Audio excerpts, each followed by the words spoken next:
वाटप कसे करायचं आहे सगळ्यांबद्दल चर्चा होती. आपले पक्षाचे कोण कोण कार्यकर्ता कसे कसे आहे, कसे कसे झाले पाहिजे ठीकठाक, ते सगळ्या गोष्टींवर चर्चा झाली. पण आमची इथून खूप पॉझिटिव्ह आहे की महायुतीमध्ये जेवढेही घटक आहेत त्यांना सगळ्यांना घेऊन आपण अमरावतीमध्ये सोबत लढलो पाहिजे. तर अमरावतीमध्ये सोबत लढणार असं जवळपास निश्चित झालेलं आहे.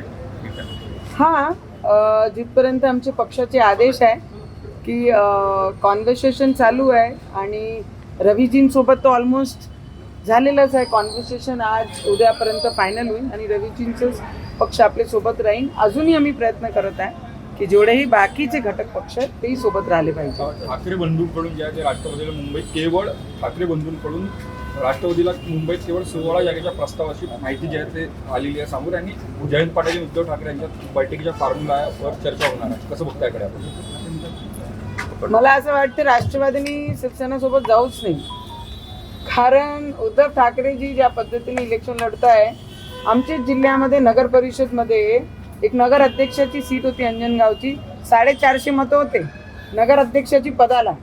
तर मला वाटतं त्यांची दुकानं बंद होणार आहे, त्यांच्यासोबत जे जाईन त्यांचीही बंद होण्याची पूर्ण शक्यता आहे.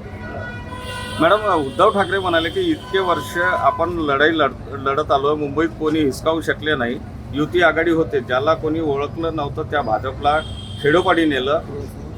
युत्या होतात तुटतात, पण पहिला अनुभव असा आहे की भाजपने आपली युती तोडली पण आता संपवायला निघाले असं उद्धव ठाकरे म्हणतात आहे की आम्हाला संपवायला निघाले. मी एवढंच सांगू शकते, भारतीय जनता पार्टी खूप डेडिकेटेड आणि विचारांना घेऊन काम करणारी आहे. ज्यांनी विचार सोडले त्यांनीच युती तोडली. त्यांनी जे ठाकरे साहेबांनी म्हटलं होतं, बाळासाहेब ठाकरेजींनी, की आमच्या घरातून कोणीही मुख्यमंत्री होणार नाही, त्या पदाकरिता त्या खुर्चीकरिता त्यांनी भारतीय जनता पार्टीला दगा दिलं.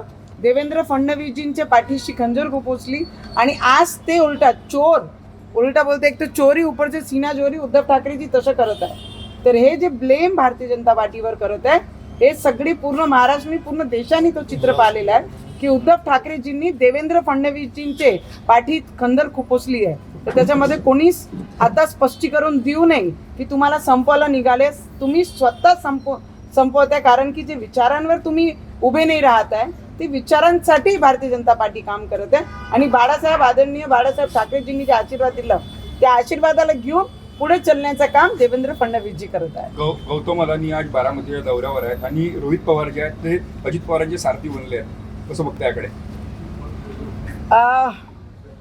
मी वारंवार ज्यावेळी 2 दिवसाची सरकार आमचे आदरणीय अजितदादांनी आणि देवेंद्र फडणवीसजींनी बनवली होती, शपथ घेतली होती, त्यावेळीची सुद्धा बोलली होती, हा सगळा जेही घडून आलेला आहे हा पवार साहेबांचेच आदेशाने अजितदादांनी केलेला आहे.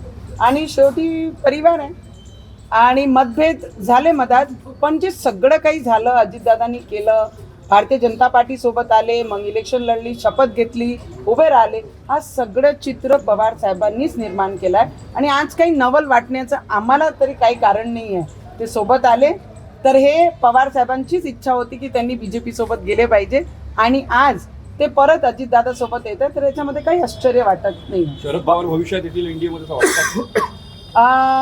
जे चित्र आहे, जे एकमेकाचा चेहरा पाहत नव्हते, मुलगी मुलगा वय सगळं काही बोलत होते, आज एकमेकासोबत लंच डिनर करत आहे, एकमेकासोबत 7 वाजता मीटिंग घेत आहे. तर याच्या मागे अजितदादा तेव्हाही बरोबर होते, तेव्हाही ते चुकले नाही. त्यांनी जे जे शब्द बोलले ते 100% करेक्ट होते. ते आज स्पष्ट पूर्ण महाराष्ट्र पाहतोय. पुण्यामध्ये निवडून न येणाऱ्या जागा भाजप शिंदे गटाला देत आहे आणि 23 आणि 24 प्रभागामध्ये त्यामुळे धनगेकरांचा मुलगा जो आहे तो अपक्ष लढण्याची तयारी करतो आहे. मी आपल्याला एवढंच बोलू शकते की जेव्हा युतीची बैठक असते आणि वरिष्ठ लोक जे ठरवतात आणि आपले कार्यकर्ता त्यांचे पदं त्यांची सीटं पाहून कार्यकर्त्यांना जे वाटप होते ते मोठे नेत्या ठरवत असतात आणि त्यांनी कशी ठरवली आहे ते तर तेच उत्तर देऊ शकतात. हे एलिगेशन लावणं आणि युतीत ना बसणं हा त्यांच्या चॉईस असते. आमची चॉईस आहे, आमच्या पक्षाची मान्यता आहे की आपण सोबत लढलो पाहिजे. पण भाजपची जागा आहे त्या ठिकाणी धनगेकरांचा मुलगा जर अपक्ष लढत असेल तर मग युतीमध्ये कुठेतरी मी तेच म्हणत आहे, जर युती करत आहे आणि त्याच्या अगेन्स्ट आपण काम करत आहे तर तो युतीच्या अगेन्स्ट मानले जाईल. आणि भारतीय जनता पार्टी इमानदारीने काम करते.